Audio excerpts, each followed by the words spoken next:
Bonjour, bienvenue à notre émission ce mercredi 10 mars pour l'émission Le Doc Mayou et José libre et sans tabou. Bonjour à ceux qui nous regardent en direct, bonjour à ceux qui vont nous regarder cet après-midi et bonjour à ceux qui nous regardent un mois plus tard. Doc Mayou, Oui, bonjour. oui, bon matin, José. Rebonjour, devrais-je dire. Et les abonnés, bienvenue, joignez-vous, joignez-vous. Exactement, Et prenez... là, j'aimerais bien qu'il y ait des contestataires qui se manifestent le matin, parce que ça fait quelques matins que je brasse la chaloupe au point où il y a de l'eau qui entre dans la chaloupe. Et pas un mot. Je trouve votre silence quasi inquiétant.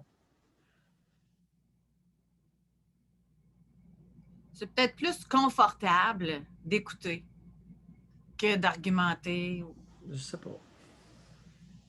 ou c'est pas une habitude qui est développée suffisamment.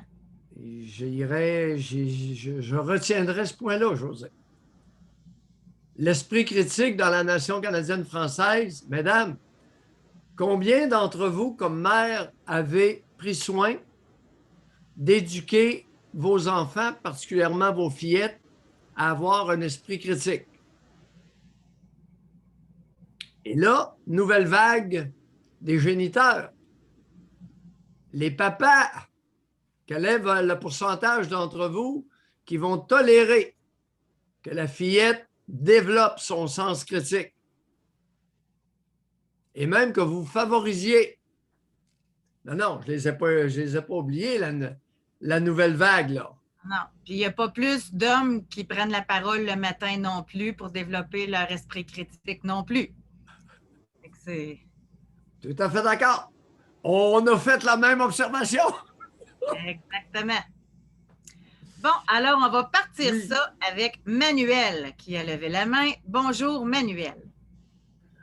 Bonjour à vous deux. Manuel. Fait que, ben moi, malheureusement, j'ai pas, je vous écoute pas le matin, là. Mais moi, aujourd'hui, c'était pour parler parce que j'ai parlé avec ma petite fille hier sur FaceTime. Puis elle était toute, elle avait pas l'air dans son assiette. J'ai dit, qu'est-ce qui se passe? Tu sais, elle dit, oh, je me sens seule, tu sais. Je dis, comment ça? Où? Tu sais, elle dit, à l'école. Attendez, Manuel, attendez, là. Oui. Vous avez parlé à votre petite fille. Dites-nous l'âge de l'enfant. Ah oui, excusez. Elle va avoir 9 ans dans 20 jours. Oui. Donc, elle Bon, a OK. 9 ans. Alors, on va dire, pour les frais de la conversation, on va dire 9 ans. Oui. Ouais. Puis, fait qu'elle est en troisième année. Oui. Puis là, depuis le mars, c'est ça qu'elle disait. Elle dit là avec les nouvelles mesures qui ont commencé au primaire, là, Oui. là elle se sent laissée tout seule. Elle n'a plus le droit de jouer avec ses amis. Elle s'entend bien avec son frère, puis elle ne peut pas jouer avec son frère quand ils sont, mettons, quand il y en a un des deux qui est seul. Elle ne peut pas changer de bulle ou je ne sais pas quoi. Puis là, je suis comme, ben tabarnouche. Là, j'ai dit, ben, elle dit, puis là, en plus, elle dit, s'il n'écoute pas les consignes, elle joue beaucoup avec une petite fille. Puis s'il n'écoute pas les consignes, ils se font tout le temps menacer, on va vous séparer. On va vous séparer. Là, en tout cas, tout ça pour dire que moi, je suis quand même assez sensible. C'est mon petit côté féminin développé. Puis Non. je commence à. Non, ça passe pas. C'est pas vrai que les femmes sont plus sensibles que les hommes. Non, ben, Non. Au niveau statistique, je j'ai le regret de vous informer que la sensibilité n'est pas une question de genre. Juste à regarder Justin Trudeau, vous l'avez vu pleurer combien de fois? C'est un grand sensible, notre premier ministre. Non, ben, dans le sens où je suis sensible, c'est que je commence à pomper en tabarnak. Là, puis je commence à faire des. Merci. Je commence à pomper puis à faire des plans dans ma tête pour faire des affaires pas trop correctes. Puis c'est ça, tu sais, comme moi, j'ai fait des plans pour vouloir tuer mon père quand j'étais plus jeune parce qu'il m'avait battu fort puis j'avais fait des bons plans. Mais là, je suis en train de faire des bons plans pour crisser les écoles en feu ou des affaires de même. Mais je le ferai pas, là, mais c'est juste que quand je me mets à penser à des affaires de même en dedans de moi, là, j'ai la mèche courte, hein, puis là, moi, au travail, là, je ne mets plus le calice de masque. Ça fait une semaine. Puis qu'ils ne viennent pas me dire de mettre le crise de masque. Je vais dire, garde, de moi un avis, crisse-moi dehors, je m'en tabarnak. C'est rendu, là, moi, là, moi, je suis plus capable, là. Fait que c'est ça que je voulais dire. Je voulais juste m'exprimer là-dessus puis dire Manuel, que qu'est-ce qu'on fait aux enfants, là, ça passe pas, moi, dans moi, ça là, n'a c'est pas comment de ça. calice de bon sens qui arrive à votre petite de 9 ans. D'aucune façon, à titre de médecin, ce n'est justifié. D'aucune façon. Et que le J'ai dit, collège des mets-les pas, le médecins masque. fasse une sortie là-dessus. Alors, danger, inconvénient et gain avec le masque chez les enfants du primaire. Que le collège des médecins se prononce. Là, hier, je voyais des enfants, ils manifestaient vers 3 heures de l'après-midi en avant de la commission scolaire à Saint-Jérôme. Ils manifestaient des jeunes de 5, 6, 7 ans avec des panneaux. On ne veut pas porter de masque. Là. Moi, ça me fait chaud au cœur de voir ça. Puis, je me dis, imagine-tu, il faut que les enfants de 6, 7 ans sortent dans la rue pour aller manifester avec leurs parents. Je suis le tabarnak. Là, j'ai dit à ma petite fille, mets-les pas le masque. Mais là, elle ne veut pas se faire séparer de son ami. Oh oui, il y a Tu sais, des c'est méchant menaces, depuis. exactement. Elle les menace tout le temps, puis là, je suis là, Vous savez, en tout cas, je t'aboute. Manuel, vous embarquez le couvre-feu à 8 heures pour Montréal puis à 9h30 pour le reste de la populace. Le couvre-feu, là, l'efficacité du couvre-feu pour prévenir des décès de personnes de plus de 70 ans est quasi nulle. Ben ouais. Voulez-vous même dire quel maudit pioui qui s'acharne à garder ça? Mais moi, il y a de quoi que je ne comprends pas là-dedans. Pour vrai, là, j'essaie de comprendre il se passe quoi à partir de 9h30 au Québec? Je suis très sérieuse, là. Pourquoi mettre un couvre-feu à 9h30? Ça fait vraiment, on vous contrôle, c'est ce qu'on a dit, fermez vos boîtes, un point, c'est tout. C'est pas logique, mais c'est comme ça. Il n'y en a pas de logique. À 9h30, c'est quoi? C'est ceux qui travaillent à l'extérieur? C'est ceux c'est qui se promène à 9h30 le soir? Il y a zéro logique dans toute cette patente-là. Il n'y en a pas de logique. Même mes enfants ne comprennent pas. J'essaie d'expliquer un petit peu de la logique à mes enfants. Je dis, essayez pas de comprendre. Il n'y en a pas. Non. Et Emmanuel, là, on a un problème. On a un sérieux problème. Hey, c'est pire qu'une prison, l'école. Attendez. Là, on donne des premières doses de vaccin à un peu n'importe qui, sans aucune vérification s'ils en ont besoin ou pas, s'ils ont des anticorps dans leur sang ou pas. Ces personnes-là, pour la majorité, se considèrent vaccinées. Elles ne le sont pas. Est-ce que c'est clair? Un. Deuxièmement, je suis extrêmement inquiet, je reviens là-dessus. José. Foyer de 20 patients psychiatriques. Foyer de groupe, 20 patients psychiatriques non vaccinés. Les responsables, les intervenants non vaccinés. Famille, personnes très âgées, malades, très malades, parmi les parents d'intervenants non vaccinés. On s'en va où avec ça? On va dans le mur. La priorisation, cette campagne-là est un flop monumental organisé par une maudite gang de pioui. Ça ne me gêne pas de le dire. Et comme Fester. En tout cas, moi j'ai des foyers de groupes plus petits. Des foyers d'autistes sévères. Ça veut dire quoi, un autiste sévère? Il ne portera pas le maudit masque. Avez-vous compris? Il ne comprend pas le masque. Ce monde-là vit en retrait depuis 1 an. Vous n'avez même pas idée. Eux autres ne sont pas vaccinés. Les responsables, s'ils devaient s'absenter, qui c'est qui va s'en occuper? Y avez-vous pensé, les pioui? En plus, ce matin, je pense que j'écoutais ça. En Colombie-Britannique, avez-vous passé ça? Oui. Dans un centre, OK, de soins, tout le monde est vacciné. La plupart ont reçu leur 2e dose, foyer d'éclosion. Bon, raison, hypothèse explicative.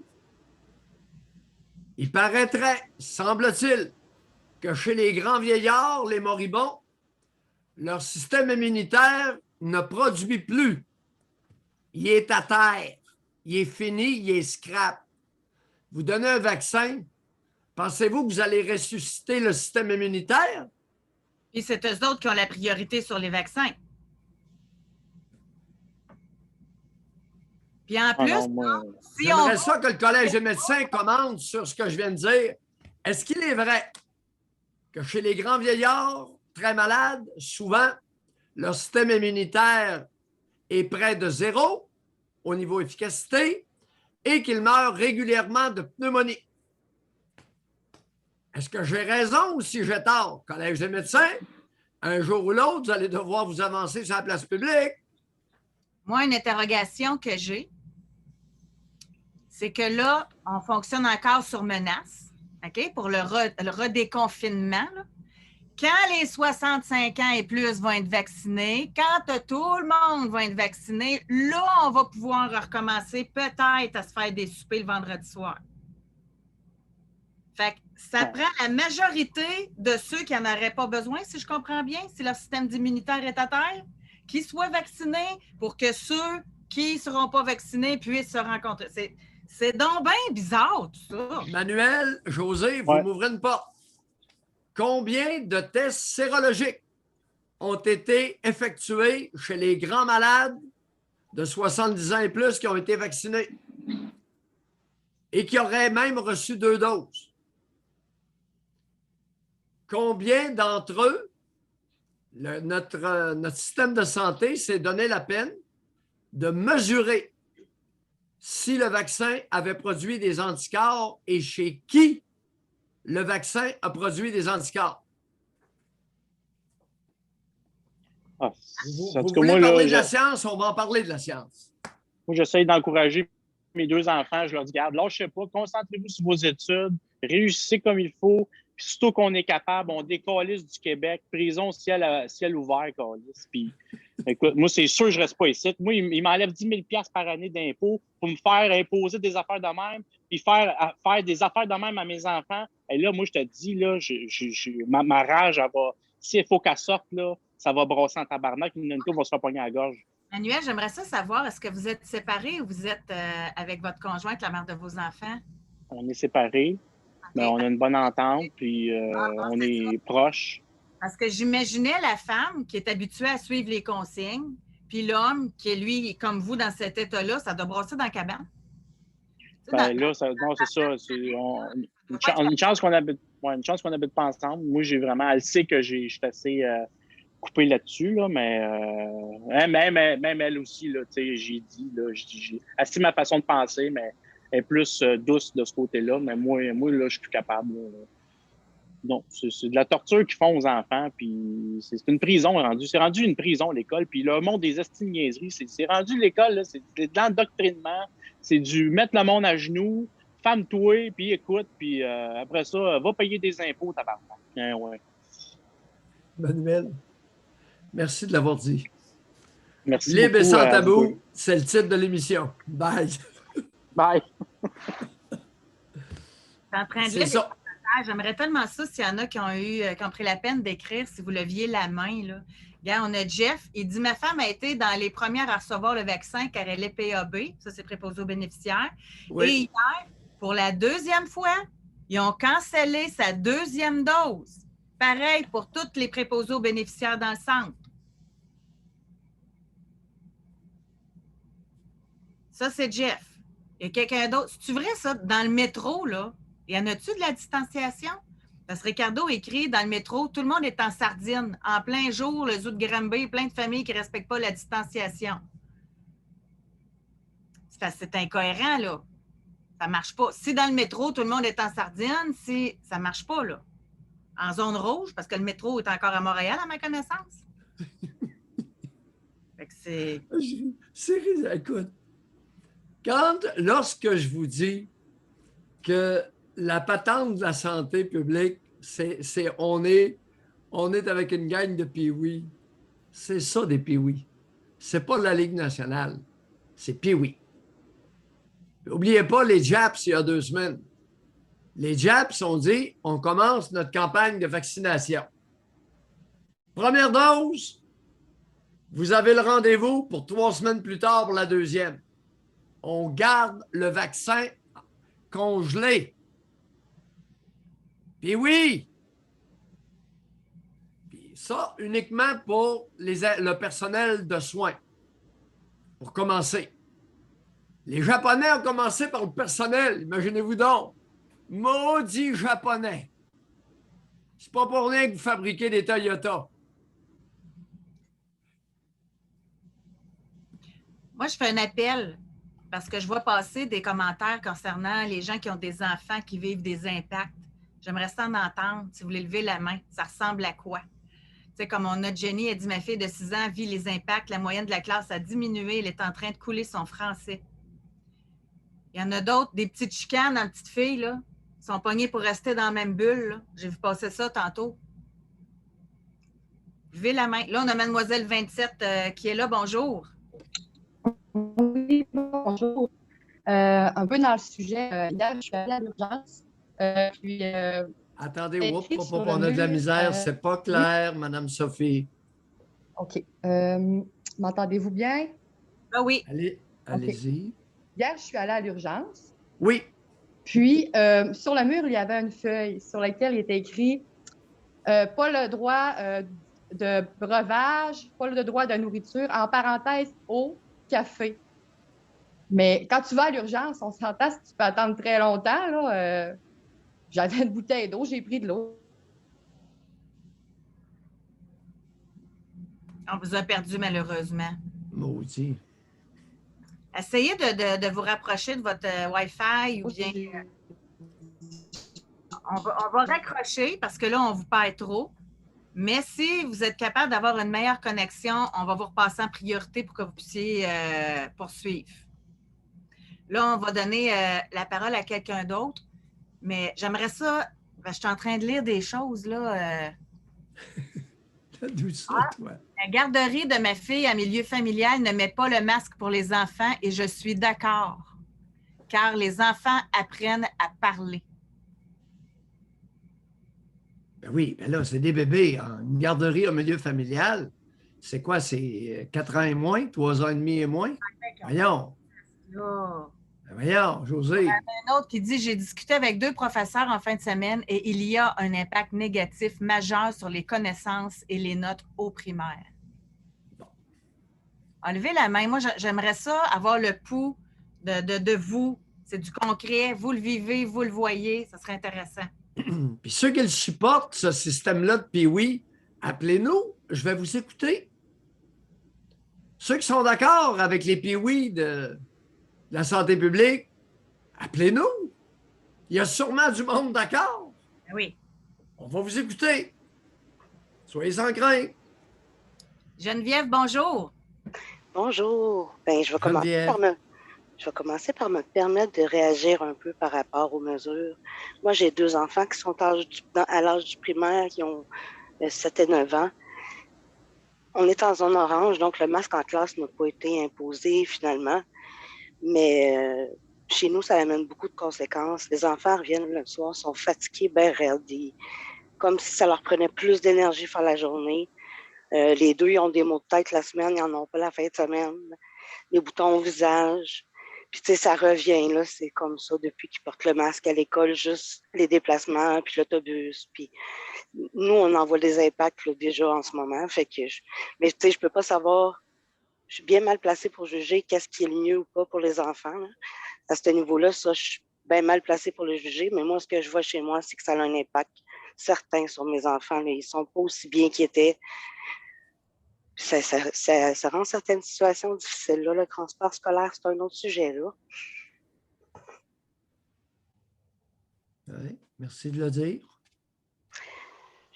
On a déjà parlé ensemble, puis je voulais revenir sur mon fils de 4 ans qui me disait que j'étais belle et la meilleure façon de réagir, qui était la meilleure réponse que je vais donner, c'est celle que je ne donnerai pas. Ouais. Ça n'a pas pris quelques jours que je me suis retrouvée devant la situation. Mon fils est encore venu me voir avec son maman, t'es belle. Puis là, j'ai rien répondu. Puis j'ai surveillé du coin, puis j'ai regardé, puis j'ai fait comme... Lui, il attendait la réponse. Fait que là, il a surenchéri. Puis là, il a vu qu'il n'y avait pas plus de réponses. Fait qu'il est parti sur autre chose. Moi, j'ai attendu qu'il fasse de quoi de positif. Puis j'ai tout de suite renchéri sur renforcer positivement ce qui était correct. Mais il l'a refait une fois, puis après ça, il n'est plus revenu. Ça n'a pas été une histoire compliquée de répéter. Oh, non. Vous avez pris une mesure efficace. Mais oui, merci beaucoup. Non. Une fois. Oh, il a compris, le tipette, que les déclarations d'amour à maman chérie, non, maman, elle n'est pas là. Oh, par contre, elle est là comme mère. Oh, il a compris ça à 4 ans. Un petit brillant. Merci beaucoup. Non, c'est pas qu'il soit brillant, c'est pas un compliment pour vous, c'est génétique.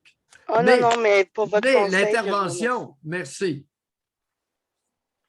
C'est l'intervention qui m'a fait voir la meilleure intervention. Puis clairement, quand ça marche une fois, là, c'est efficace. Hein? Yeah. Et vous avez eu la sensibilité et le talent maternel d'attendre qu'il ait un comportement souhaitable. Et là, vous l'avez souligné. C'est brillant dans votre rôle de mère. Ben, pour qu'il répète les bons comportements puis qu'on ignore les mauvais, ça finit par faire du sens. Le fait qu'il vous fasse une déclaration d'amour n'est pas un mauvais comportement. Non. C'est un comportement à ne pas encourager, ce qui n'est pas pareil. C'est bon. C'est pas un mauvais comportement de trouver d'être en amour avec sa mère ou avec le parent de sexe opposé. Mais le parent n'embarque pas là-dedans, tout en reconnaissant que c'est un comportement fréquent dans le développement des tout-petits. Oui, puis c'était d'avoir la bonne réponse. Merci beaucoup. Merci. Bonne journée. Rappelez-nous un de ces 4 s'il y a des développements de ce côté-là. On va réessayer Mademoiselle 27. Oui, allô? Oui. Oui, ça... Non, c'est... Non. Non, ça ne marche pas. Quand ça ne marche pas, la technologie, ça ne marche pas. Il faut trouver une solution. Mais je vais essayer de retrouver. Elle avait écrit, elle dit, je disais que je suis allée à l'urgence. On n'avait pas le droit de breuvage, entre parenthèses, au café. Je trouvais ça aberrant de ne pas pouvoir s'hydrater quand on vient à l'urgence et qu'on est malade. C'est complètement stupide. Est-ce qu'elle fait allusion au nombre d'heures qu'elle a passées à l'urgence? C'est un élément, c'est un facteur déterminant dans cet échange-là. Une demi-heure versus 8 heures, 7 heures, c'est très différent. OK. Alors maintenant, on va parler avec Milia. Vous pouvez activer votre micro. Oui, allô? Oui, bonjour. Milia. Oui, bonjour. Oui. Attendez, Milia. OK. M-I-L-Y-A-H. Oui, c'est moi. OK. Alors, Milia, on vous écoute. Oui. Moi, je suis née au Québec, puis j'ai déménagé à Toronto il y a 8 ans. Oui. Puis nous, on est en zone rouge à Toronto, puis depuis le début de l'année scolaire, on doit porter des masques, les enfants. J'ai 2 enfants à l'école. Quel âge les enfants? J'en ai une en prématernelle, elle a 4 ans, puis l'autre, elle est en première année, elle a 6 ans. Êtes-vous sérieuse? Les 2 doivent porter un masque? Les 2 doivent porter le masque. Au début, ça me faisait vraiment mal au cœur parce que mais nous, on a le choix de les garder à la maison puis de faire l'école à la maison ou on a le choix de les envoyer à l'école. Okay. Moi, mes enfants, ils adorent l'école, fait que j'ai pas refusé qu'ils aillent à l'école. Ça me fait mal au cœur, mais ils n'ont eu aucun... ils n'ont pas eu rien de négatif. Ils sont vraiment adaptés, puis ils vont très bien, puis ils rentrent à la maison, ils sont contents. Puis ma mère, qui a mes 2 neveux à Montréal, puis ma sœur, eux, ils ont fait la grève depuis le début de la semaine. Ils n'envoient pas les enfants à l'école. J'ai mon neveu qui était... Je sais pas, je trouve qu'à Montréal, les enfants sont un peu moins coopératifs. Pas coopératifs, genre... ils ont plus de problèmes avec le masque. Mon neveu ne veut plus aller à l'école. Il a pété une coche hier. Il a dit à ma mère, je ne veux plus y aller, je ne suis pas capable de respirer, je n'arrive pas à respirer avec. Parce qu'ils leur donnent aussi des masques bleus. T'sais, nous, on a le choix de leur donner le masque qu'on veut, mais à Montréal, je pense qu'ils sont obligés de prendre un masque fourni à l'école, puis c'est des masques bleus. Fait que, moi, je donne des masques à mes enfants où ils peuvent vraiment comme mieux respirer. Puis à Montréal, ben, ils doivent mettre des masques bleus, là, de ce que j'ai compris de ma mère et ma sœur. Mais c'est ça, non, ici, ça fait mal au cœur, mais on n'a pas le choix. Il n'y a pas de parents qui ont fait la grève, par exemple, depuis qu'il y a eu le masque. Là. Allô? Oui, on vous écoute. Oui, c'est ça, je voulais juste partager mon expérience avec mes 2 enfants. Juste pour... je me demande, tu sais, là, ils sont allés, ils ont manifesté, etc. Là, le petit gars ne veut plus aller à l'école. Est-ce qu'il a été contaminé par l'opinion de ses parents ou c'est vraiment lui qui est plus capable au niveau... Ben, c'est lui qui est plus capable parce que ma mère, elle s'en fout un peu. Genre, elle va avec... ça ne dérange pas. Elle n'est pas contre... Pas qu'elle n'est pas contre le masque, mais elle pense qu'elle ne peut pas rien changer. Ma sœur, par exemple, elle n'a pas envoyé sa fille depuis lundi parce qu'elle est vraiment contre le fait de porter le masque.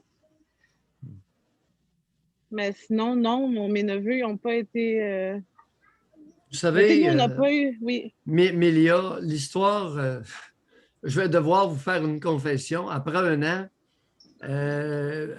j'arrive difficilement à porter le masque bleu de Chine plus de 20 minutes. Oui, ben moi aussi. C'est pas respirable, cette maudite cochonnerie-là. Qu'est-ce que vous voulez que je vous dise? Puis le masque normal non plus. Moi, je reste à la maison, fait que je suis pas obligée de sortir. Mais c'est non, à chaque fois qu'on sort, c'est... Mon mari va même pas dans aucun magasin parce que lui, il supporte pas qu'on lui dise de mettre un masque. Ouais. Il va travailler, il rentre à la maison. Moi, je fais l'épicerie, puis je le porte parce que j'ai pas le choix, mais non, il y a personne qui peut... Si tu le mets pas correctement, ben, il y a tout le temps 2-3 madames dans les magasins qui vont te dire « Hey, ton masque, hey, on voit ton nez. Ouais. Il y a tout le temps quelqu'un dans les magasins pour te rappeler à l'ordre si tu veux baisser en bas du nez puis respirer par le nez. Mais bon, en espérant que ça continue pas comme ça pour un long moment, là, surtout l'été pour les enfants à l'école. Oh, c'est la campagne de vaccination est très mal amorcée. Oui. Énormément de gaspillage de vaccins au Québec. En Ontario, ça doit être pareil. C'est à peu près les mêmes lignes directrices. Mal priorisé, mal distribué, mal administré. Et puis oui, je suis votre situation en Ontario, c'est pas mal comme au Québec. Oui, c'est... Excellent, merci de le dire. Continuez à nous écouter. Je voulais juste dire un petit quelque chose aussi, là, parce que ça fait longtemps que ça me trotte dans la tête et que je voulais appeler parce que ça fait quand même longtemps que je vous suis. C'est mon père, il vous a toujours aimé, puis ma mère, non. Puis moi, j'ai toujours suivi vos émissions, même si on ne partage pas toujours le même point de vue. Puis je voulais juste dire, parce qu'il y a un épisode où il y a un gars qui a appelé, il s'appelle Ali. Puis il disait que 99,9% des femmes qui portaient le voile, c'était parce qu'ils n'avaient pas le choix ou qui ont été endoctrinées depuis la naissance. Puis moi, je voulais juste dire que j'ai commencé à porter le voile à 25 ans, puis que mes parents n'étaient pas pratiquants du tout. Puis c'est mon choix. C'était mon choix à l'âge de 25 ans. J'ai 35 ans maintenant, puis j'ai jamais été endoctrinée. C'est vraiment un choix. Puis je connais beaucoup de filles qui le portent. Mélia. OK. Vous êtes là, on va en profiter. Alors, vous allez nous expliquer qu'est-ce qui a motivé votre choix de porter un voile sur la tête ou dans le visage? Non, pas dans le visage. Pardon? Mon visage. Pas dans le visage, non. Juste sur la tête à 25 ans. Racontez-nous la motivation derrière le geste. Dans le fond, on a vraiment une misunderstanding, je ne sais pas comment on dit en français, du voile. Une incompréhension. Oui, on a vraiment une incompréhension. Même dans la religion musulmane, il y a beaucoup de monde qui pense que le voile, c'est pour pas que les gars nous regardent. Laissez faire la religion, vous. À 25 ans, vous décidez de porter un voile. Quelle a été votre ou vos motivations à vous? Laissez faire la religion, là, les grandes... Dans le Coran, c'est écrit « Rabattez sur vous votre grand voile pour que vous soyez plus vite reconnus. » Fait que c'est pour m'identifier en tant que musulmane, that's it. C'est pas pour cacher mes atouts, c'est pas pour que les gars... Qu'à 24 ans, vous ne le portiez pas, puis qu'à 25, vous avez décidé là de le porter? Ben, c'est un cheminement, là. Ça s'est pas fait du jour au lendemain parce qu'au début, c'était ma sœur qui était vraiment intéressée par la religion. Puis elle arrêtait pas de m'en parler. Puis moi, j'étais comme, regarde, je veux rien savoir. On n'a pas été créé pour se voiler, on n'a pas été créé pour se couvrir. Moi, je veux rien savoir. La première fois que j'ai vu ma sœur voilée, je lui ai dit, je marcherai pas jamais avec toi dans la rue, là. J'ai dit, tu me fais honte. Je peux pas être affichée avec toi. Puis là, en tout cas, il y a eu comme un grand cheminement. Puis je me suis dit, je vais lire sur la religion, puis je vais faire ma propre opinion. Parce que moi, dans ma tête, c'était les hommes qui dirigeaient la religion, puis c'était un truc de gars, puis c'est eux qui ont tout écrit, puis nanana, puis... En tout cas, fait que j'ai commencé à lire, j'ai commencé à m'informer, puis tout d'un coup, ben, j'ai vraiment aimé. J'ai vraiment aimé les preuves scientifiques qu'il y avait. J'ai vraiment senti que c'était une vraie religion parce qu'il y avait tellement de preuves qui n'ont pas été découvertes il y a 1400 ans, qui ont été découvertes récemment, que je trouvais dans le Coran. Fait que là, en tout cas, la foi est venue, puis le voile, c'est, comment je peux dire, c'est pas une condition pour rentrer au paradis. C'est pas une obligation non plus, mais c'est pour se différencier des autres. Pour dire, je suis musulmane, puis ça, comment je peux dire, c'est mon identité. Parce que dans le fond, le voile, c'est ça, c'est vraiment pour se différencier, puis pour montrer qu'on appartient à une religion, qui est la religion musulmane. Maintenant, qu'est-ce que vous pensez de la loi 21 au Québec qui interdit les signes ostentatoires religieux dans plusieurs... Moi, comme j'ai toujours dit, moi, ma sœur est infirmière, puis elle a la même interprétation que moi, genre la même... Moi, j'habite pas à Montréal maintenant, j'ai déménagé, mon mari vient de Toronto. Fait qu'ici, on n'a pas la loi 21, mais j'ai toujours dit que si j'habiterais au Québec, puis que la loi sortirait, puis que ça m'empêcherait de travailler, ben je partirais. Moi, je suis pas quelqu'un qui s'impose. Je comprends que je suis pas chez nous, même si je suis née, j'ai grandi ici. Moi, j'étais la seule Algérienne dans mon école. J'ai grandi à Saint-Eustache. Fait que j'ai vraiment grandi. Mes amis, c'était des Québécoises. Mes deux frères sont mariés avec des Québécoises. J'ai vraiment été dans la culture québécoise jusqu'à l'adolescence où j'ai été à une école où il y avait plus d'immigrés. Fait que moi, je suis pas du genre à rester puis m'imposer. Moi, j'ai une tête vraiment forte, puis je peux pas, moi, rester puis dire, s'il vous plaît, acceptez-moi. Mélia, quel blasphème venez-vous de prononcer? Ben, c'est pas un blasphème, c'est la vérité. C'est la vérité, parce qu'ici, en Ontario, on n'a pas ce problème-là. Puis si un jour ça vient, ben, je vais aller en Turquie, parce que je trouve que la Turquie, c'est vraiment un beau pays. J'enlèverai pas mon voile. Mélia, non, attendez. J'ai voulu démarrer un échange avec vous et vous avez continué à placoter comme si rien n'était. C'est typique de tous les croyants. J'ai répondu à la question quand vous m'avez dit qu'est-ce que vous pensez de... Non, vous n'avez pas écouté. J'ai essayé d'intervenir dans l'échange. Vous avez continué à déblatérer. Alors, typique de toutes les croyantes. Continuez comme ça. Ah, mais moi, j'ai une interrogation, Mélia. Vas-y, José, parce que vous m'avez demandé qu'est-ce que vous pensez de la loi 21. Moi, je suis personne pour mettre des lois. C'est la loi du Québec. Si vous écouterez l'enregistrement. À un moment donné, je voulais reprendre un de vos propos. Puis vous avez continué à placoter comme une bille. Ben oui, je sais que vous n'écoutez pas. Est-ce que c'est ma réponse qui vous frustre? Est-ce que c'est ma réponse qui vous frustre? Beaucoup. Vous avez une grande trappe comme tous les croyants. Aucune écoute. Vas-y, José, moi, j'en ai assez. Moi, c'est quand vous avez dit « j'ai une tête forte ».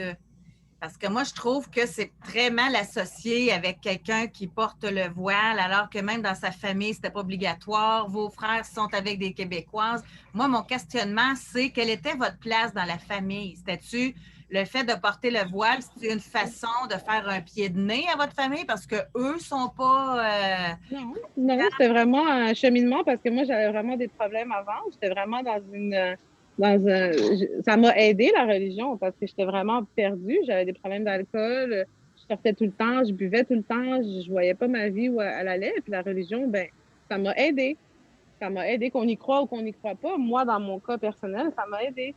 Alors, madame, vous venez de faire la démonstration que ce n'est pas une tête forte que vous aviez, c'était une tête faible.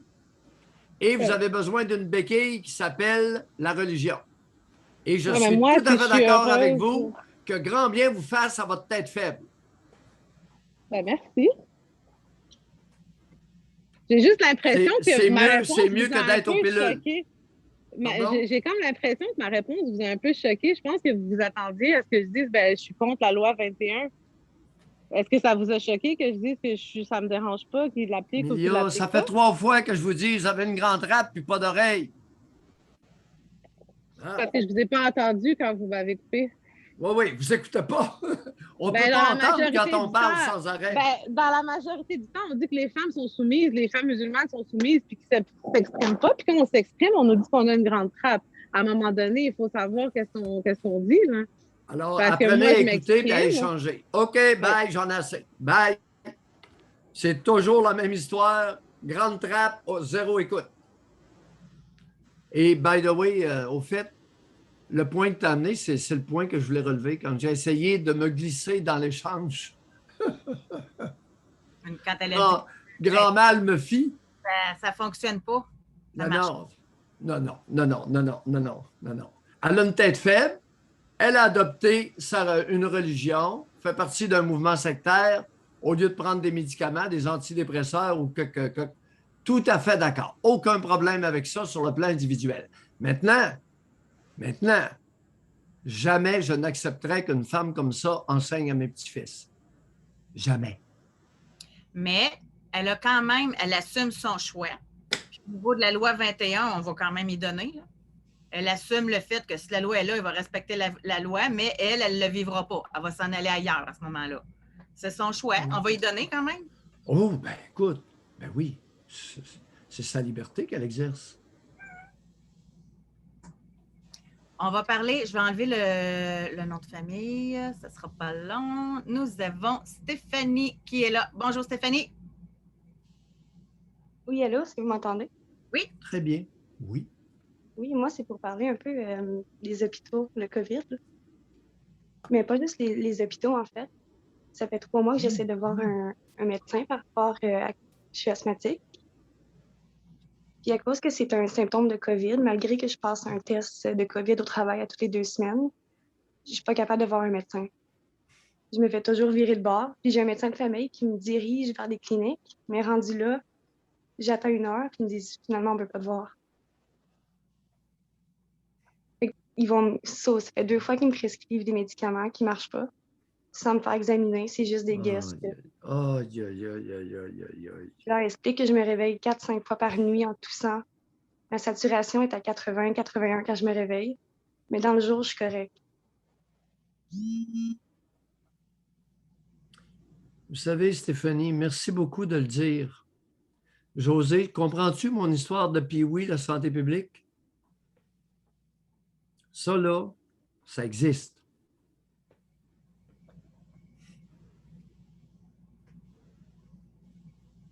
Vous êtes loin d'être la seule, hein? Ah, j'en doute pas. Avez-vous un petit peu d'argent? Parce qu'au pire, aller au privé, ça pourrait peut-être vous aider. Mais là, je pense à aller en Ontario parce que le Québec, ça fait plus de sens. Peu importe où ce que je vais commencer à tousser, puis c'est automatiquement, ils me sortent. Mais c'est à cause que je suis asthmatique. Puis j'ai mon test de COVID à toutes les 2 semaines négatif. Je l'ai dans mon téléphone, la preuve. Puis c'est pas assez pour eux. Vous devenez une pestiférée. J'en reviens pas. José, c'est gênant d'entendre ça. C'est gênant. Mais même avec votre preuve, ils vous sortent. Oui, je suis allée ce matin dans une clinique de COVID en plus. Puis vu que cette fois-là, vu que j'avais mon test négatif, ils n'ont pas voulu me prendre. C'est la seule fois. Non, vous n'allez plus dans une clinique de COVID si vous êtes négative, là. Non, c'est la première fois. Oui, parce que vous savez le danger, vous savez ce qui va arriver. Oui. Vous allez l'attraper. Mm-hmm. Regardez, Stéphanie, pouvez-vous appeler, dans quelle région vous vivez? Là? On va essayer de vous rendre service un peu ce matin. En Outaouais. Bon. Est-ce que c'est possible d'appeler à un CLSC, essayer de vous trouver une infirmière qui a 2 onces de bon jugement et que vous soyez vacciné dûment par un des 2 vaccins, le Pfizer ou le Moderna, avec un rendez-vous et une dose réservée pour vous dans 2 semaines. J'ai eu la première dose il y a environ 3 semaines. Ah oui? Et le deuxième est cédulé pour quand? Ça, c'est une autre chose, là. Regardez, pourriez-vous appeler au CLSC puis dire, s'il vous plaît, dès qu'il y a une dose, j'ai l'impression que je devrais être priorisé. Pourriez-vous faire cette démarche-là? Oui, je vais faire ça directement après. Trouver une infirmière qui a 2 onces de bon jugement. Correct? Pas plus que 2 onces. Parfait. Vous nous en donnerez des... Oui, tenez. OK. José, merci. Merci. José. Elle ne perd à rien de l'essayer, là. Ben oui. Mais, boy, non. José, qui ne sait rien, ne réussit rien. Oh! Dans un cas comme... La sagesse me fume par les oreilles ce matin. Dans un cas comme ça, au privé, elle serait peut-être plus assurée d'avoir le service qu'elle a besoin. C'est pas, dans les CLSC, il y a parfois des infirmières qui ont mauditement du bon sens. Convient que je suis élogieux, là. Pour ceux qui s'inquiétaient de mon élan matinal plus tôt dans la journée. Non, c'est un élan annuel. C'est pas vrai. T'exagères. Oh! Ils ne savent pas de quoi qu'on parle. Nous allons parler maintenant avec Lisa. Bonjour, Lisa. Bonjour. Lisa, lâchez-vous. Bon, merci de me donner la parole ce matin. J'ai envie d'aller dans un sujet plus facile. Allez-y, allez-y. Vous allez voir, je ne vous garantis pas que ça va être plus facile. En fait, ce qui me chicote de ce temps-là, je fais du télétravail pas mal. Ce qui me chicote de ce temps-là, c'est la différence entre, j'espère que vous allez éclairer ma lanterne ce matin, c'est la différence entre la politesse, le savoir-vivre, la susceptibilité. Un petit peu tout ça. Je vous donne un exemple. Des fois, là, en télétravail, ben, peux-tu me faire ci, peux-tu me faire ça? Il y a trop de merci, il y a trop de s'il vous plaît, ça m'énerve. Comme un peu la phrase, à mon avis, vide, je ne sais pas si c'est le bon terme. Tu sais, la phrase facile quand on entre en communication avec quelqu'un. Salut, comment ça va? J'ai eu le malheur à un moment donné de dire à mon patron que je trouvais que c'était une phrase vide de sens. Puis, il me le reproche. Alors, puis là, il me dit, bah ouais, mais tu es susceptible. Puis, il y a des gens, des fois, qui me disent que je suis susceptible. Ben, maintenant, je réponds, soit je suis susceptible, soit vous ne savez pas vivre. Attendez. Oui, ben, je pense que c'est tout mêlé un peu. Oui. Votre salut, comment ça va de la part du patron? Oui. Je lui ai dit, écoute, laisse faire là, ce genre de formule-là. Là. Il vous le reproche depuis quand, à combien de reprises? C'est drôle que vous posiez cette question-là parce que ça fait 5 ans ou à peu près que j'ai eu le malheur de dire ça parce qu'on avait une consultante qui venait au travail pour aider les relations humaines, les relations entre les employés et tout. Et puis, ça fait donc 5 ans qu'il le sait. Puis, à l'occasion, quand il rentre, puis qu'il rentre dans le bureau, bonjour, ce matin, comment ça va? Ah non, c'est vrai, il ne faut pas que je te pose cette question-là. Fait que ça arrive peut-être une fois par mois qu'il y a des répliques à ce niveau-là depuis 5 ans. Vous savez, il vous a taxé d'être susceptible. Se pourrait-il qu'il vous ait taxé d'un des pires défauts qui l'habite, une de ses pires faiblesses, qui est la susceptibilité? Bien, je pense que oui, effectivement. On appelle ça un mécanisme de projection. On prête à l'autre ce qu'on n'est pas capable d'admettre qu'on a. C'est logique. Donc, dans le fond, je n'ai pas tout à fait tort de dire qu'il y a des fois, c'est trop. Il est tannant longtemps en sacrament, le gars. Comment vous dites n'avez ça? jamais tâté la marchandise entre ses 2 jambes, hein? Faites-le pas, il n'y a rien. Ben, non, je ne suis pas fin, là. José, c'est un écart de conduite. Je vais vous avouer bien franchement que ça ne me tente pas bien de tâter. Je le sais. Faites-le pas, il n'y a rien. Puis, savez-vous, je vais même ajouter que je le soupçonne d'avoir caché des micros, peut-être même des caméras dans le bureau quand on travaille sur place. Ben oui. C'est de plus en plus facile, Lisa. Alors, vos soupçons pourraient être avérés. Bon. Fait que il n'y a pas de... Dans le fond, quand il y a trop de politesse puis de trop ci ou trop ça, c'est trop, c'est comme pas assez, comme on dit souvent. Ouais. Bon, mais c'est bien. Je vous remercie de m'avoir écouté. Bienvenue. Une bonne journée à vous deux. Bye.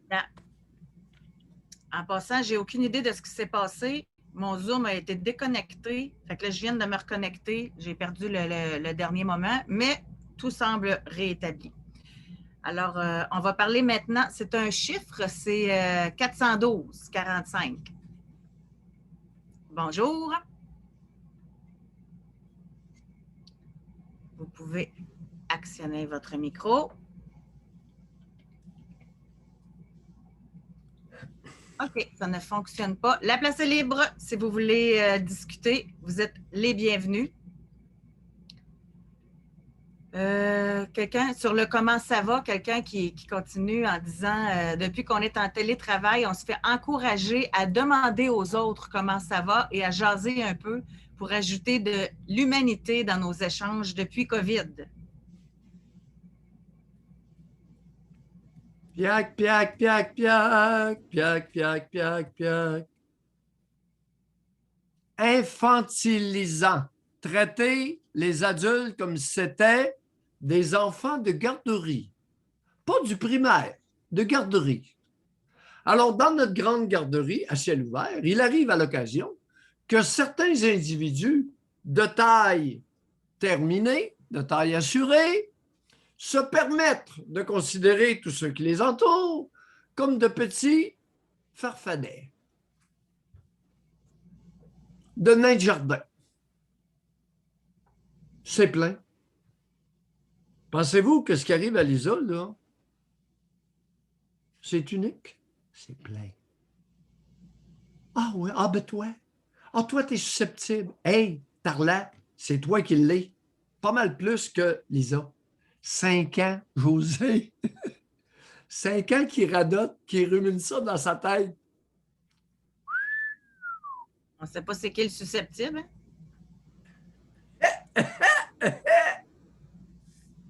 On a Jessie qui est là. Bonjour, Jessie. Allô, José, c'était pour revenir sur... tu voulais savoir un peu comment ça se passait à l'école. Moi, j'ai 2 enfants au primaire. 2 garçons, 8 et 9 ans. Ils sont tous les 2 en 3e année, mais dans 2 classes différentes. Oui. Puis, c'est l'enfer, l'enfer, l'enfer. Il faut qu'ils gardent la même bulle, même à la récréation. Ils ont moins d'éducation physique. Moi, j'ai 2 garçons. Nous, on a une ferme, fait que c'est des petits garçons qui bougent. Puis là, ils ont réduit de moitié l'éducation physique. Ils les obligent à rester en bulle. Puis, au niveau des bulles, quand il y a de la... J'ai mon plus jeune, il y a eu beaucoup de, comment je peux dire ça, d'intimidation avec sa bulle parce que lui, il se tient avec son frère, puis au niveau de sa classe, il ne se tenait pas avec beaucoup de gens. Mais là, avec le COVID, il est obligé de se tenir avec eux autres. Puis là, ça a été la guerre. Puis il s'est battu parce qu'il y en a 2 qui ont décidé qu'il l'écœurait. Mais l'école, elle m'a appelé et elle m'a dit « Ah, mais là, ça se fait pas. OK. Est-ce qu'il vous a averti? Oui, il nous a averti qu'il y avait une problématique. OK. Puis vous avez fait quoi? Mais là, ils sont en bulle, là, ils peuvent pas... OK. Fait qu'il s'est défendu. Qu'est-ce que tu veux que je te dise? Il ne se laissera pas se faire écœurer parce qu'il y en a un qui a décidé qu'il ne l'aimait pas, là. C'est des bulles de combien d'enfants, Jessie? Nous, c'est des petites classes, là, ils sont 12.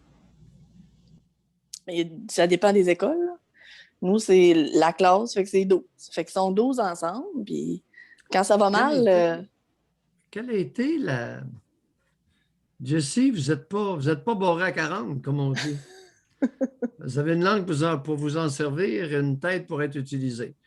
Vous avez demandé à une femme. C'était une femme? Vous avez fait quoi? Ben oui, c'était une femme. Bon. Et quel poste qu'elle occupait, cette femme-là? Directrice. Aussi bol. Vous avez osé confronter la directrice de l'école de vos 2 garçons? je ça fait recommencerai combien de demain. temps ça fait combien de temps de ça? C'est là 2 semaines. Est-ce qu'il y a eu, à date, sans interroger vos garçons, en les écoutant tout simplement, en étant très présent, des représailles d'une quelconque façon de la part de la directrice ou de l'enseignante? Ah ben oui, il a été en retenue pendant... Il vient de finir, là. Fait qu'il a été 2 semaines en retenue à toutes les midis. Ah oui, mais puis là, il était pas content. J'ai dit, garde, là, tu vas avoir la paix.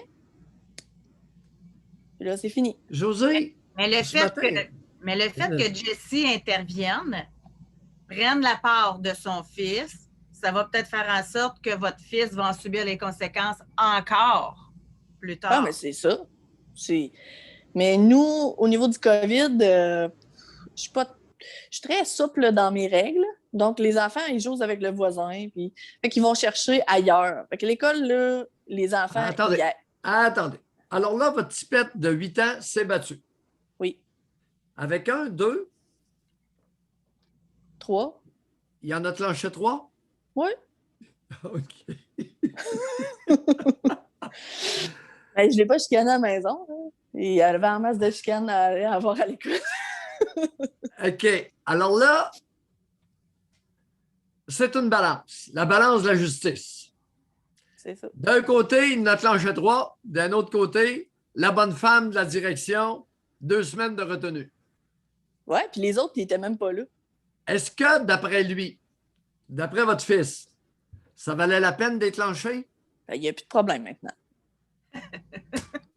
Puis nous, j'ai éduqué les garçons, puis mon conjoint, on est Mesdames, pareil. avez-vous compris ce que Jessie vient de dire? C'est pas Mayou qui vient de parler, là. C'est une mère de famille. Nous, on a la règle de 3. Tu avertis le garçon, tu le dis à un adulte, puis tu le frappes.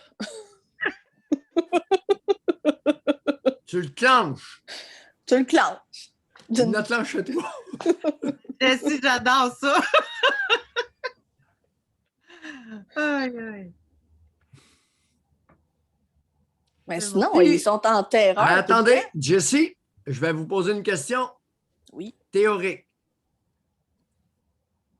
Allez-y. Vous auriez 2 filles. Auriez-vous eu le même comportement, les mêmes réactions, les mêmes encouragements, la même règle de 3? Oui. Je ne suis pas inquiète. Merci. Merci beaucoup. Parce que je faisais ça, moi, à leur âge. J'ai compris. Vous avez clenché combien, Jessie? Hey, ça, là, c'est drôle, hein, parce que on a eu comme un regroupement, là, 2-3 ans. Là. Oui. Puis les gars, ils sont tous venus me voir. Il y en a un que j'ai pas frappé. Mais je me faisais pas écœurer. Je me suis jamais fait toucher où est-ce que je voulais pas. Puis... J'étais très respectée. Mais ouais, j'étais bien prime là-dessus. Viens pas m'écœurer. Aïe, aïe. Hey, mais attendez un peu, vous sortez d'où pour avoir ça comme réaction, comme attitude? Quel coin de la province? Je viens de Bellechasse. Proche de la Beauce? Maudit trace. Maudit trace. Les beaux parents, vous encourageaient-tu à vous défendre? C'était-tu bien accepté? Mon père, c'est lui qui m'a montré la règle de 3. Puis il m'a dit, tu sais... Puis lui, il avait été un petit peu plus loin. Il me dit, attends le premier coup. Puis après ça, attends-toi, il ne faut pas qu'il bouge après. Fait que... Mais moi, mes enfants, tu l'as averti, tu as averti un adulte. Ben, voilà. Écoutez, Jessie, c'est ça la vie.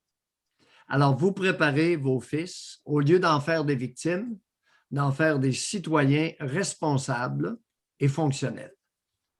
Merci. Ben oui, parce qu'à l'école, là, il n'y a pas de justice pour autant la victime que le bourreau, là. Fait que fais ta justice, mon homme. Il t'écœurera plus. Merci, Jessie. Merci à vous autres. Bye.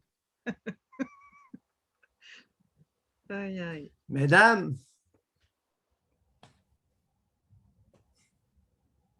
se défendre, la légitime défense, c'est ça. Exprimé par une mère avec 2 enfants de 8 et 9 ans. La légitime défense, c'est cela. En tout cas, avez-vous bien compris? Ben là, c'est parce que vous ne prêchez pas à bonne place. Là. Parmi ceux qui nous regardent, là, il y en a plein qui disent « Moi aussi, j'ai élevé mes enfants comme ça. Moi aussi, c'est comme ça. » Non, mais tu oublies les spectateurs sur YouTube, toi, là. Je ne les oublie pas. Parce qu'eux autres, ils vont nous écouter dans un mois. C'est beaucoup de monde. Oui, mais c'est parce que c'est biaisé. On a ceux qui prennent le temps d'aller sur YouTube. C'est pas comme ceux qui changeaient de poste dans le char et que par hasard, ils pognaient notre émission dans le temps. Oui, mais... Tu sais, ça prend une démarche pour écouter l'émission, là. Attends, ça s'en vient, l'opposition. On a eu Milia tout à l'heure qui nous surveille de Toronto. Et puis elle a watché Ali. C'est pas terminé. Ça s'en vient, Josée. Non, mais soyons patients. Elle a bien fait ça, Mélia. C'est juste qu'elle a manqué une question, elle a manqué le manque d'écoute, là. Mais j'aime ça, quelqu'un qui se défend, puis elle avait même si on n'est pas d'accord, elle maintenait son point, puis elle argumentait, puis on va lui donner ça. Moi, je donne. On veut de l'opposition, mais quand il s'oppose, il faut l'apprécier. Écoute, regarde. S'affirmer dans un mouvement sectaire où tu dois te traîner à quatre pattes, le derrière en l'air.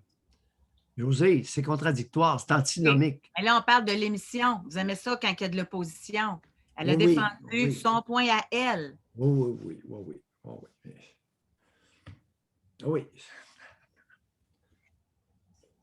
Disons qu'on va aller plus loin avec des Jessie qu'avec des Milia. Et là, on va parler avec une Caroline. Caroline, bonjour.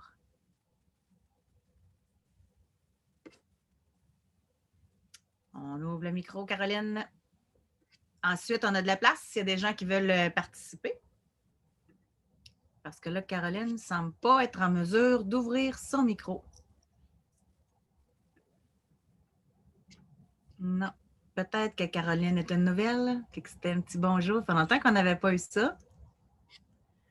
OK. Alors... Attends, je viens de voir, Josée, je viens de voir passer un message en haut. Être violent, c'est quoi ce courriel-là? Être violent, c'est religieux et bien documenté. Je ne sais pas, OK. OK, je ne sais pas. Je pensais que ça s'appliquait. Moi, je viens de voir quelqu'un qui a écrit « C'est quoi le sujet aujourd'hui? » Le même que hier. Ben, en fait, c'est libre. C'est libre. Libre. Totalement libre. C'est dur à comprendre. Le sujet est le même qu'hier. Les amis, libre et sans tabou, il n'y a pas de sujet. Le sujet est votre préoccupation, votre réaction. C'est dur à comprendre, je n'en reviens pas. C'est quoi le sujet? Le même qu'hier. Allô?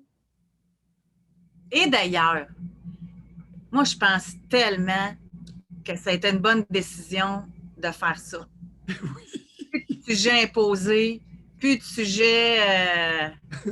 on se promène. Ah! Là, on a Sophie 25 qui est là. Bonjour Sophie. Ensuite, c'est Chantal qui sera là. Bonjour Sophie. Bonjour. Oui. Je voulais pas vraiment parler de moi aujourd'hui. Je voulais surtout vous remercier pour l'émission, pour ce que vous faites, parce que la semaine dernière, quand je vous ai parlé, ça a débloqué quelque chose en moi parce que j'avais encore de la difficulté à, disons, accepter le fait que ma mère n'avait jamais été là pour moi, c'était pas une mère, puis que je lui devais rien en retour. Mais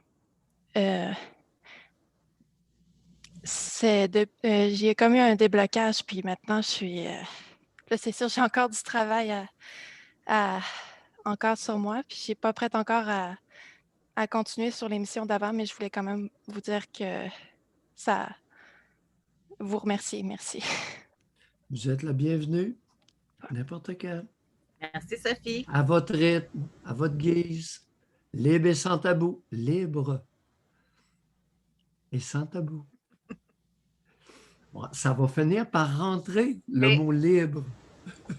Merci beaucoup, Sophie. Bye. On a Chantal. Chantal, je vais enlever le nom de famille. Oui. Moi, pour parler de ma fille qui est en secondaire 5. Puis à propos du COVID, là, elle est écœurée de l'école, elle a juste hâte de finir son secondaire 5, sacrer son camp de là. Elle est à bout, elle est vraiment à bout. C'est un élève qui avait des 90 et plus, puis là, elle est rendu dans les 112. Hey, fait que... Comment vous expliquez ça, Chantal, que la grosse différence, la chute? Il n'y a pas de sport. Aucun sport, puis elle, c'est sa vie. Là. Moi, ça me rend triste parce que je sais que c'est sa vie, puis elle veut jouer au volleyball quand elle va être au cégep, puis elle se demande si elle va pouvoir parce que...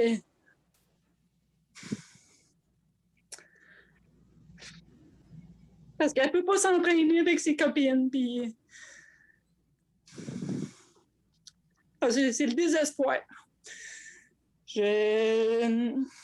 Heureusement qu'elle n'a pas besoin de notes trop fortes pour faire ce qu'elle veut faire plus tard, là, mais elle s'est toujours valorisée à travers les notes, puis là, ça la décourage bien raide d'avoir des notes pareilles. Là. Fait que...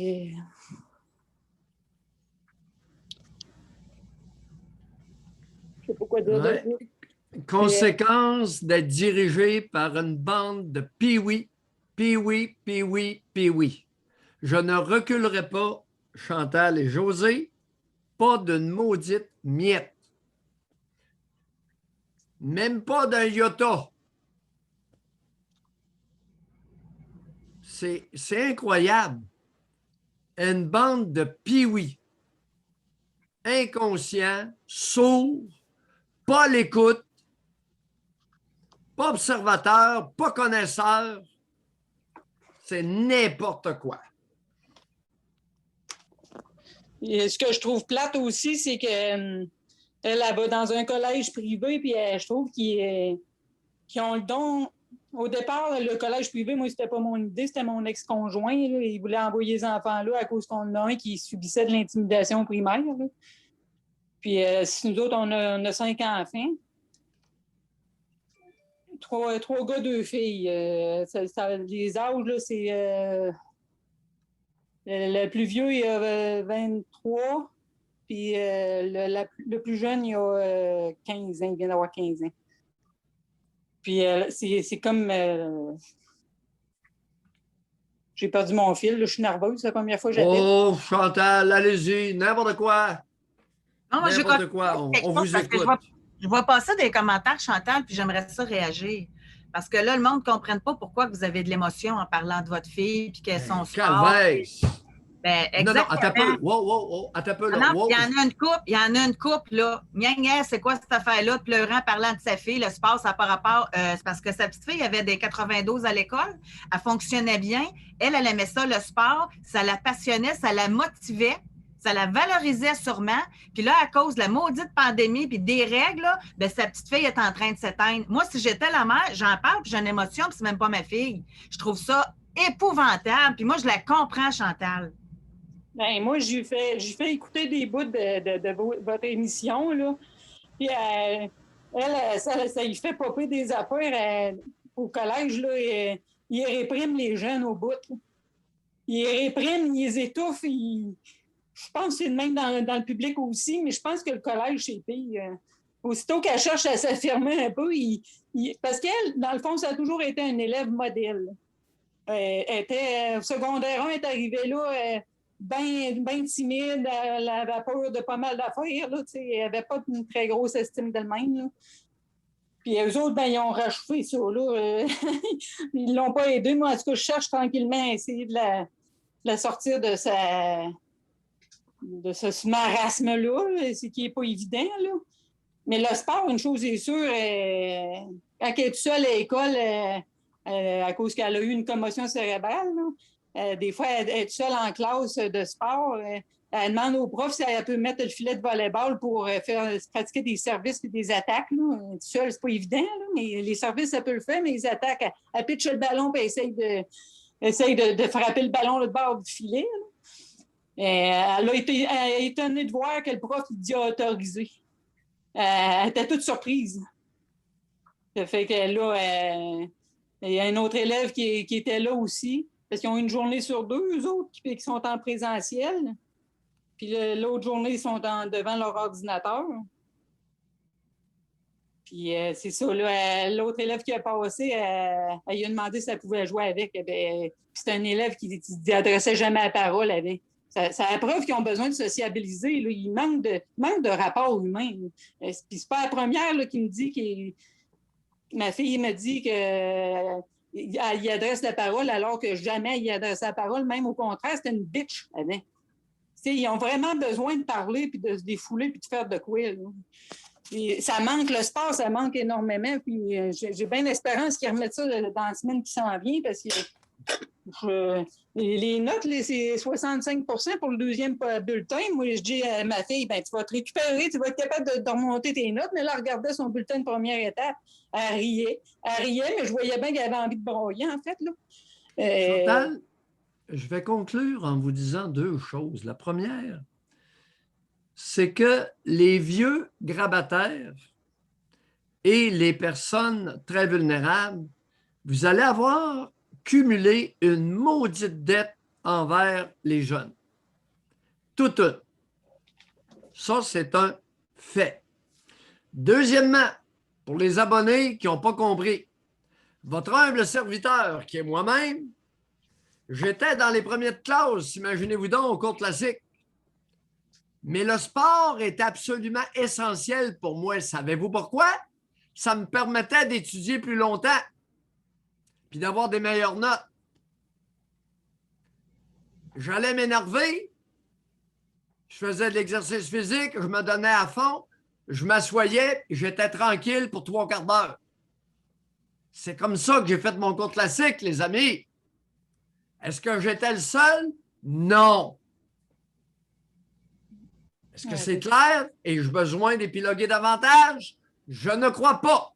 Merci beaucoup, Chantal. Merci beaucoup. Bonjour. Puis ça a été prouvé, elle a une fille que ça affecte. Ça a été prouvé. Moi, je me rappelle d'avoir fait une entrevue avec un directeur d'école du secondaire. C'était dans le coin de Montréal, où c'était l'école où il y avait le moins de taux de décrochage. Eux autres, ils ont décidé de rajouter des heures pour que les jeunes aient plus d'éducation physique. Avec moins de décrochage scolaire, plus de sport. Attendez. Là, Sandra, oui, écoutez, c'est pas du cas par cas. C'est sur des moyennes de groupe. Dans mon groupe de 220 au séminaire Saint-François à Cap-Rouge, il y en avait qui haïssaient le sport. C'est drôle. On était tolérants. Ils préféraient collectionner des timbres. Ils préféraient faire d'autres activités. Est-ce qu'ils étaient obligés de minimalement avoir un minimum de grand air? Ils n'étaient pas obligés de se défoncer dans un sport s'ils ne voulaient pas. Mais ceux qui aiment ça sont pénalisés. Voilà. Voilà, il y en a, les humains ne sont pas un groupe uniforme.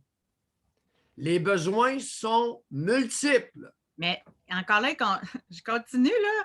Parce que Sandra, tantôt, a dit une chance qu'elle ne s'est pas cassé une jambe. Ça serait quoi? Puis là, H répond, on ne critique pas, c'est juste de pleurer pour si peu, c'est surprenant. Là, encore une fois, je n'ai pas le choix, il faut que j'intervienne. Le nombre de cas qu'on entend dans l'émission qui n'ont pas eu de mère, qui ne s'occupaient pas d'eux autres, qui ne se préoccupaient pas de leur développement, on est toutes, ça n'a pas de bon sens, les mères au Québec, comme elles ne l'ont pas. Elle se préoccupe du développement de sa fille, puis ça ne marche pas encore. Je comprends rien, là. Je comprends pas. Mesdames, je vais vous réexpliquer quelque chose. Vous avez un enfant qui est doué au niveau académique et intellectuel. OK? Au secondaire, elle ramène des notes de 90 %. C'est très valorisant d'avoir des 90, imaginez-vous donc ceux qui n'en ont jamais eu. Ben oui, c'est le fun. C'est comme avoir de l'argent. C'est plaisant. J'aime ça, avoir de l'argent dans les poches. Qu'est-ce que tu veux? J'ai ce défaut-là. J'ai une faiblesse, il faut bien que j'en ai quelques-unes. Sa fille, depuis 1 an, elle a chuté à 72. Bon. Ça, c'est un élément objectif qui montre, qui illustre son niveau de découragement. est découragée. Étant découragée, elle a de la misère à se concentrer. Étant découragée, elle perd sa motivation. Étant découragée, elle perd son enthousiasme. Celles qui n'ont pas compris ça matin, là, il ne faudrait pas pousser le crayon trop loin, là. Avez-vous compris ce que je viens de dire? Avez-vous besoin d'explications supplémentaires? Levez la main, écrivez réaction. Oui, amenez-vous en ondes. Je vais vous écouter. Personne n'écrit réaction. Écoute, on va s'enlever le doigt dans le nez matin, là, les amis. Alors, dans le cas de Chantal, c'est le contexte. C'est le tableau global qu'il faille comprendre. Qu'il est important de comprendre. Parce que le tableau global de la fille de Chantal, malheureusement, est endémique. Il y en a une maudite gang qui sont sur cette voie-là actuellement. Et dans son cas, c'est à trancher au couteau. Tu sais, quand on dit la COVID a le dos large, là, oui, dans certains cas, effectivement, mais là, c'est à trancher au couteau. Avant COVID, 90 du sport. Pandémie, 72 plus de sport. Tu sais, là, on peut dire que c'est un problème de gestion de COVID. On poursuit. Nous avons Sarah qui est là. Bonjour, Sarah.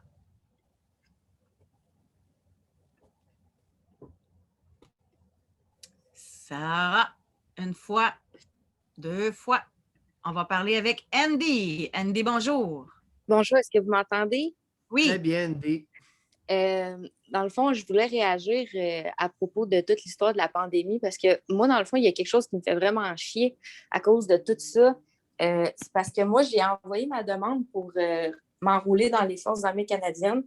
Puis, en ce moment, ça brette. Je l'ai envoyé depuis le mois de juillet 2019. Je suis toujours pas enrôlée. Puis là, j'ai fait mon entrevue. Parce que dans le fond, entre-temps, j'ai comme changé de régulière à la réserve. Puis ça a comme... là, ça a débloqué, mais là, on me dit tu vas être enrôlée sous peu. Puis là, ça fait 2 mois, là.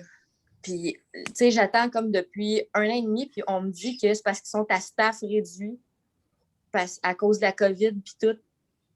Puis qu'à cause de tout ça, ça ralentit ma demande. Puis là, je m'en viens vraiment écœurée parce que, tu sais, quand tu as des rêves dans la vie, puis que tu aspires à plus, puis que là, t'es freiné, tu sais. Puis moi, à toutes les semaines, j'appelle là-bas, puis ils ont vraiment changé de ton avec moi parce que là, je suis rendue tannante, là.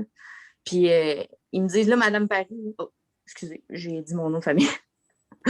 Mais Madame Andy, vous avez, tu sais, ça fait déjà plusieurs fois que vous appelez, puis votre dossier est rendu à Ottawa, tu sais, puis on n'a pas de pouvoir là-dessus.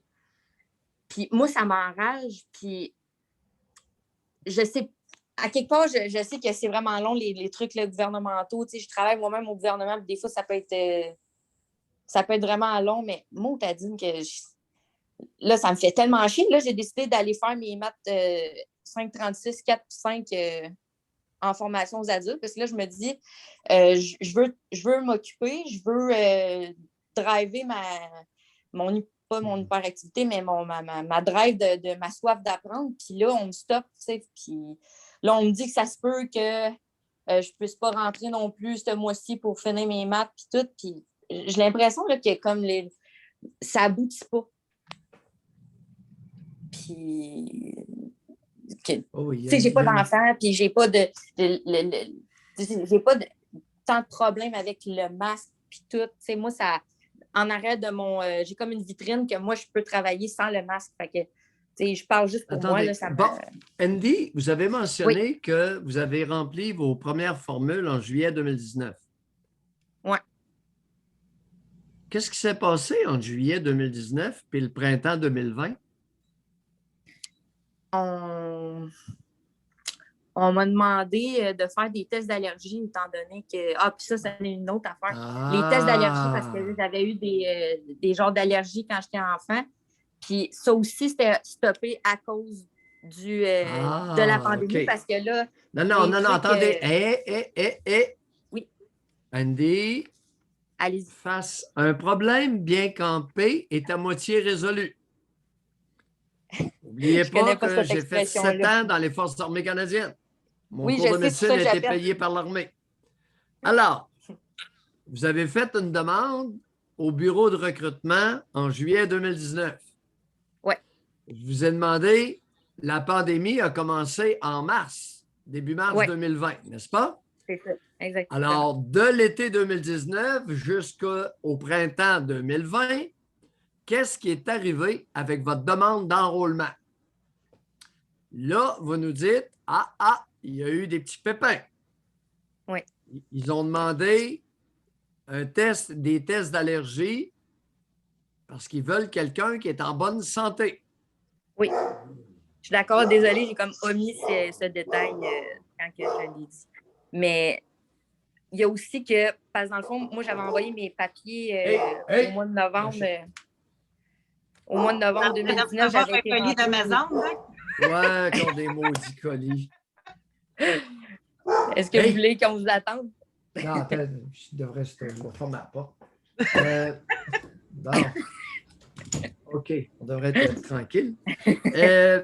Ouais, là, il y a une condition médicale à vérifier. Oui, c'est ça.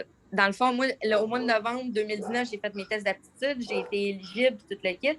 Oui. Je me suis arrangée à prendre un rendez-vous avec mon médecin pour justement les tests d'allergie.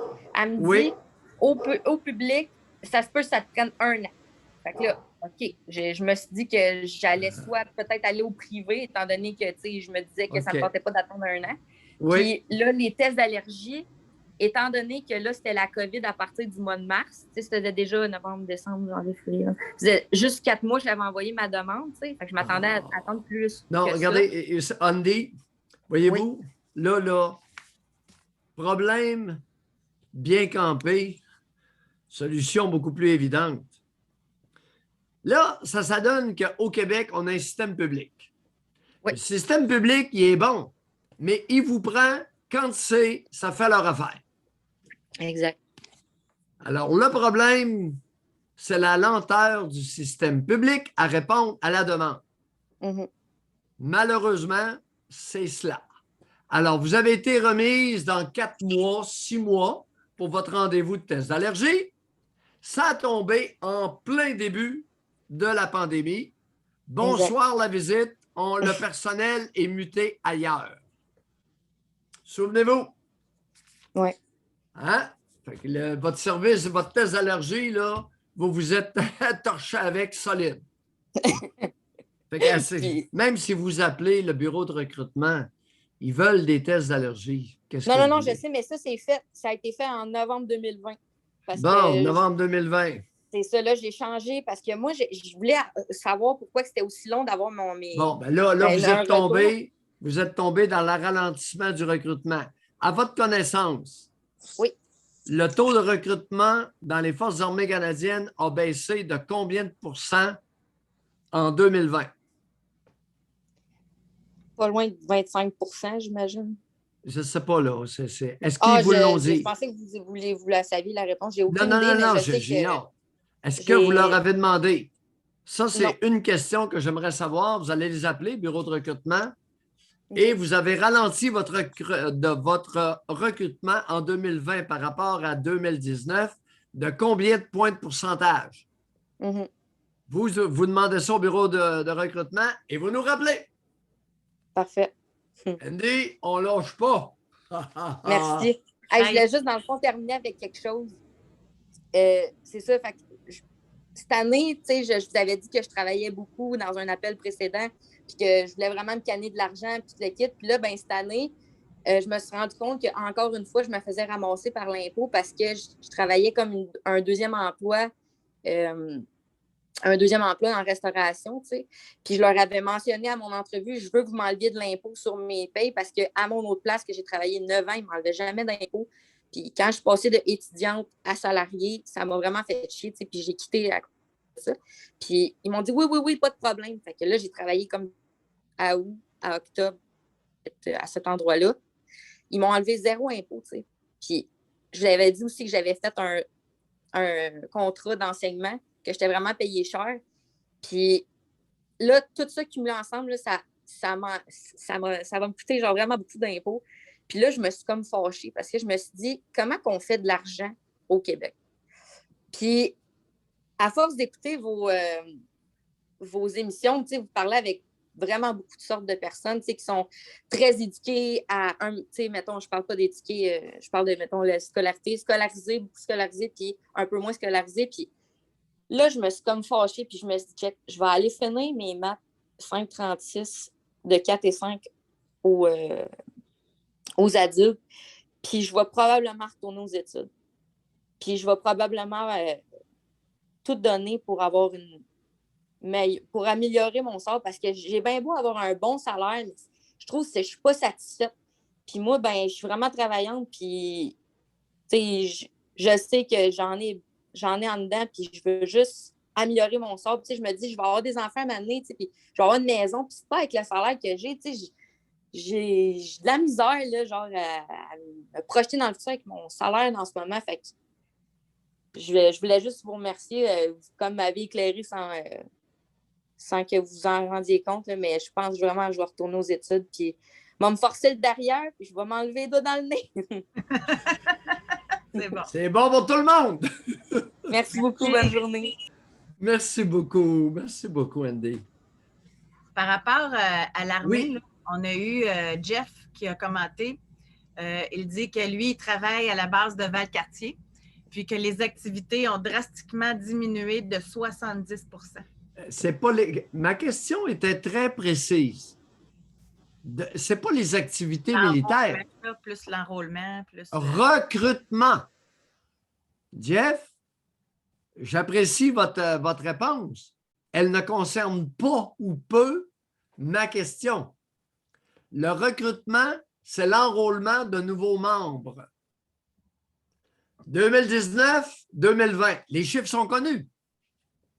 Tous les centres de recrutement savent ça. Ce n'est pas au niveau des activités militaires pour les militaires de carrière.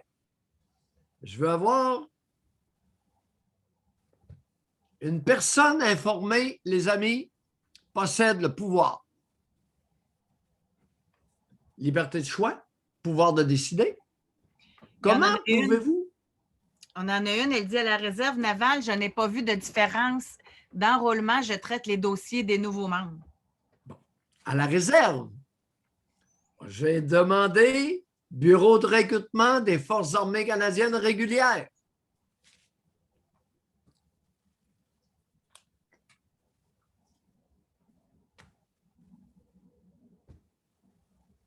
Je ne sais pas si ça varie, hein?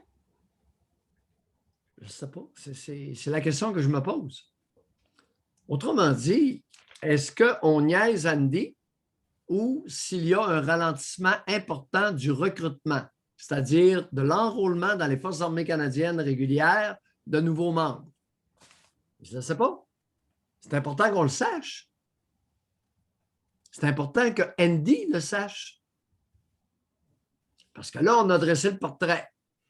Elle était dans le bon moment en juillet 2019. Malheureusement, elle a déclaré un problème d'allergie en bas âge. Et là, les Forces armées disent « Oh, test d'allergie pour savoir si on va pouvoir te déployer sans t'envoyer des antihistaminiques et toutes sortes de cossins contre les allergies. »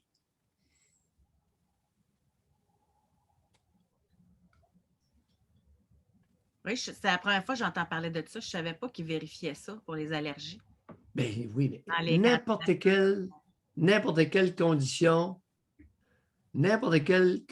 médicale peut faire en sorte que vous ne puissiez pas être déployé, c'est-à-dire être envoyé outre-mer dans d'autres pays, aux États-Unis, au Mexique, en Amérique du Sud, en Afrique, au pôle Nord, dans des endroits isolés, n'importe quoi. Il nous reste 5 minutes d'émission. Valérie, bonjour. Oui, bon matin. Valérie. Oui. Dans le fond, moi, je me posais une question. Est-ce que ça existe de la mutilation, mais psychologique? Ben oui. OK. J'explique un peu parce que, mettons, si on y va avec, mettons, le COVID présentement, là, avec tout le non-sens des mesures et tout ça. Moi, je trouve que c'est un non-sens de beaucoup de mesures. Puis, c'est plus fort que moi. Je vais demeurer quand même devant ma télé, devant les nouvelles. Puis, ça va me frustrer comme toute la journée. Pareil. Ah, là, je vois plus le doc. Il va rebrancher ça. Ah, attendez un peu. Non, attendez un peu.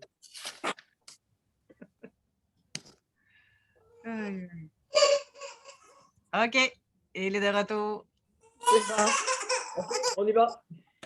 Bon, c'est ça. Fait que je ne sais pas si vous aviez entendu tout ce que j'avais dit à date, là. Ce que j'ai entendu, vous êtes devant la télé et vous frustrez. Oui, c'est ça.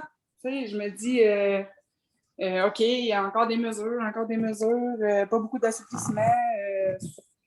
Tu sais, il y a quelques années aussi, je faisais ça aussi. Mettons, je pognais une chicane avec mon conjoint, puis comment je pourrais dire?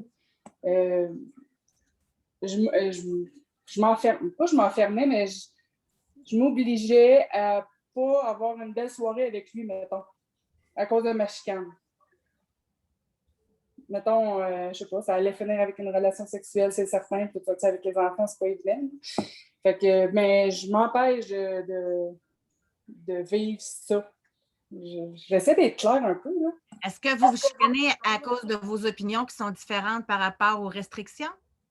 Non, mais c'est, mettons, ça, c'est il y a plusieurs années. Là, j'ai fait beaucoup de travail sur moi-même. Là. C'est de moins en moins pire, mais là, c'est les restrictions. Donc, j'arrive pas à décrocher de la télé. Là. Pourtant, il faudrait que je le fasse. Ça serait moins frustrant pour moi. Non, regardez.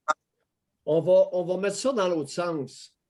Vous êtes une personne profondément encore frustrée, moins que fut un temps, et vous utilisez la pandémie pour vous faire croire que c'est à cause de la télé que vous êtes frustré. C'est un phénomène de déplacement. Vous déplacez sur la pandémie un état de frustration majeur, probablement refoulé dans votre fort intérieur. Okay. Mais est-ce que ça a de l'allure, ce que je viens de dire? Oui, mais comment on fait pour sortir de ça? Non, attendez. Quand quelqu'un me répond, moi, oui, mais là, non. Ça, okay. C'est l'équivalent de non. Ben, c'est sûr que ça part de l'enfance. Qu'est-ce qui n'est pas correct dans ce que j'ai dit? Que vous êtes profondément frustré et vous déplacez sur les nouvelles de la COVID, votre état de frustration encore trop important, refoulé en dedans de vous, parce que vous ne voulez pas considérer la vraie source de cette frustration refoulée. Ça serait une bonne question. Allez-y avec votre oui, mais. Ben, c'est peut-être plus oui et que je l'aurais. Mais oui, vous avez raison. Écoute, ma vie, quand j'étais jeune avec les parents, ça n'a pas été super facile, là, c'est ça, je le sais. Mais. Vous le savez, vous oui. ne connaissez pas l'impact que ça a eu. Puis non, il y a tellement de frustration refoulée que vous ne le savez pas. Vous ne savez pas ce qui est refoulé. Vous le vivez au quotidien. Vous créez des situations, pognez une chicane, puis vous utilisez ça pour vous soustraire au plaisir sexuel. Autodestruction. Oui, c'est ça. Puis ça peut-tu être dû que, mettons, ma mère me dit tu ne fais jamais rien de bon dans ta vie, pas t'es grosse, mais tu sais, genre des enfants de mère. Est-ce qu'il y a une mère au Québec qui a déjà dit à sa fille je pense que tu vas avoir un bel avenir? Avez-vous déjà entendu ça autour de vous? Franchement, vous généralisez, vous nous apprenez à ne pas généraliser, puis vous le faites, là. Ma question est simple. Avez-vous déjà entendu une mère de fille dire à sa fille ouais, j'ai l'impression que tu pourrais avoir un bel avenir? Moi, c'est mon côté non. Non. C'est la question que je me pose, Josée. Moi, j'ai jamais entendu ça autour de moi. Valérie, il est midi, mais je pense que ça vaudrait vraiment la peine que demain, vous rappeliez en début d'émission pour qu'on puisse poursuivre. OK, c'est bon. C'est bon. Tout à fait d'accord. Excellent. Merci. Et à demain. Oui. Mesdames qui êtes à l'écoute, avancez-vous. Malheureusement, dans ma pratique et dans ma vie sociale, j'ai jamais entendu une mère dire à sa fille « Ouais, ça s'annonce bien pour l'avenir. » Fait qu'on jasera de ça demain. Celles qui ont été témoins, qui l'ont vécu, qui ont été témoins, gênez-vous pas pour vous manifester. Excellent. Je ne vous dis pas qu'il n'y en a pas. Je vous dis qu'il n'y en a pas gros. OK. À demain. Dans notre culture. Bye.